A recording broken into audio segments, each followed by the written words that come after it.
देश है ये गृहस्थों के लिए, जो गृहस्थ साधक है उनके लिए बाबा कह रहे हैं। गृहस्थ साधक के ताई निर्देश है अत्यंत परिश्रम से धन कमावे, छल कपट रहित शुद्ध आचरण पूर्वक धन कमावे। थोड़ा सा भी प्रलोभन जीवन को नष्ट कर देता है। यदि गृहस्थ में है तो मेहनत की कमाई से परिवार का पोषण करे, बेईमानी का रुपया न लावे। अगर बेईमानी अधर्म से रुपया लाओगे तो बुद्धि भ्रष्ट हो जाएगी, पूरे परिवार में कलह, अशांति, शोक, रोग, ये सब विपत्ति। अत्यंत परिश्रम से छल कपट रहित शुद्धता पूर्वक धन कमावे और शुद्ध अन्न से ही उदर पोषण करे। खान पान बहुत शुद्ध होना चाहिए और शुद्ध धन शुद्ध अन्न से अपने कुटुंब को पालन पोषण करें। शुद्ध अन्न से शुद्ध मन बने हैं। कहावत भी है, जैसो खाए अन्न वैसो बने मन। अगर हम रजोगुणी अन्न पाएंगे तो रजोगुण चढ़ेगा, तमोगुण पाएंगे तो तमोगुण, सतोगुण तो सतोगुण, और भगवान को अर्पित करके पाएंगे तो गुणातीत भाव बनेगा। पानी भी बिना प्रभु को अर्पित किए हुए ना पिए तो गुणातीत भाव बनने लगेगा। भगवान का भजन गुणातीत है, भगवान को भोग लगाया हुआ प्रसाद गुणातीत है, मायातीत है। अपनी कमाई से ही परिवार को पोषण करे, बेईमानी घूस आदि से नहीं। ये जो छल कपट करते हैं, निर्दोष को दंड देते हैं और दोषी को रुपया लेकर छोड़ देते हैं, इनकी बड़ी दुर्गति होती। चाहे जितने बड़े पदाधिकारी तुम यहां हो, यमराज के सामने तुम्हारी कोई पदाधिकारी नहीं चलेगी। अभी दोषी को पैसा लेकर छोड़ दिया और निर्दोष को दंड दिया तो परिणाम में तुम्हारी दुर्गति पक्की। तुम्हारे परिवार में ऐसे घटनाएं घटेंगी, ऐसा दुख में जीवन होगा कि फिर किसी काम का सुख तुम्हारा रुपया पैसा तो धरा रहेगा। जैसे कर्म, पूर्व के कर्म, वर्तमान के कर्म, यही हमको भोगने पड़ते हैं। अवश्य में भोक्तव्यम कृतम कर्म शुभाशुभम। कभी किसी दुखी को, कभी किसी गरीब को, कभी किसी असहाय को, कभी किसी निर्दोष को अगर कोई दुखी करेगा तो निश्चित समझो 100 गुना बढ़ करके वो खुद अपने आप को दुख बो लिया।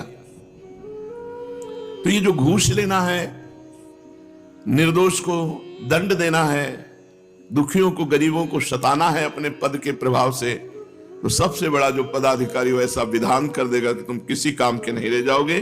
जैसे अब वो बुढ़ापा बैठे बैठे जले केवल क्योंकि उनका एक ही लड़का उसने सुसाइड कर लिया।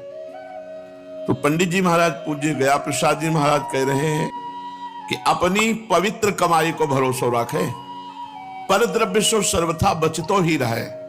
दूसरे का धन भूलकर, बेईमानी से या छल कपट से ये हमारे घर ना आ जाए, ये सावधानी रखे गृहस्थ। बहुत पहले की बात है, बचपन की। 100 रुपया के गेहूं बेचे गए थे और 110 रुपया आ गए। तो जब घर में गिने गए तो 110 थे। तो पिताश्री ने कहा 10 रुपये नहीं, पूरे 110 लेके जाओ और उनको दिखाओ जाके कि 110 पहुंच गए, इनमें ये 10 लो, 100 हमारे। तुरंत वापस किया। नहीं तो उस समय बहुत सस्ता गेहूं, शायद 2 रुपया किलो होगा या 1.5 रुपया किलो गेहूं, तो उसके 100 रुपये आए थे। तो 10 रुपये तो काफी मुनाफा हो गया। अरे 20, 25, 30 रुपये में बढ़िया घी में किलो भर मिलता था। बहुत सस्ता समय उस समय था। 25, 30 रुपया में गाय का शुद्ध घी। भैंस का गांव में ज्यादा होती नहीं थी, गाय ही होती थी। दूध और मठा तो व्यवहार में मिल जाता था बिना पैसे के। हमारे यहाँ सत्यनारायण की कथा है तो 50 लीटर दूध ले आओ पूरे मोहल्ला से मांग के, और मठा तो ऐसे ही पानी की तरह, किसी से भी मांग लो जाके, घरों से दे देंगे। और पानी भी फ्री नहीं है भाई, दूध मठा तो जाने दो, पैसा देने से शुद्ध दूध मठा मिल जाए तो बड़ी बात है। अपने कुटुंबिन को स्वधर्म पूर्वक कमाई सो पालन करें और पूरे परिवार को समझावे, शासन करे कि कुछ मिनट बैठ करके भगवान की चर्चा सुनो, नाम कीर्तन करो। ये बहुत अच्छा था। ये गांव में था। गांव का जीवन, चूंकि वहीं पैदा हुए, तो देखा है इसलिए कहते हैं बहुत अच्छा था।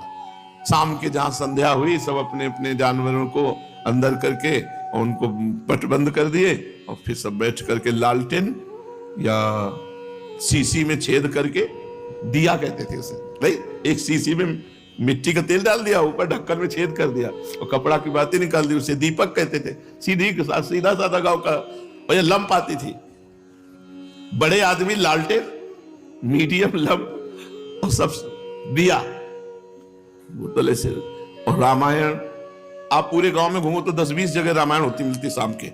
और रामचरितमानस सुना रहे हैं, 10-20 बूढ़े बुढ़िया बैठे, लड़का बच्चा बैठा के, कितना सुंदर संस्कार बनते थे। संत आ जाते तो हम लोगों को सिखाया गया था दौड़ करके जाना, साष्टांग दंडवत होना, और जो ही आए से कुआं से पानी भर के हर्षोल्लास से स्वामी जी आए हैं, उनके चरण धोना, सब चरणामृत पीना, माथे पे चरणामृत डालना।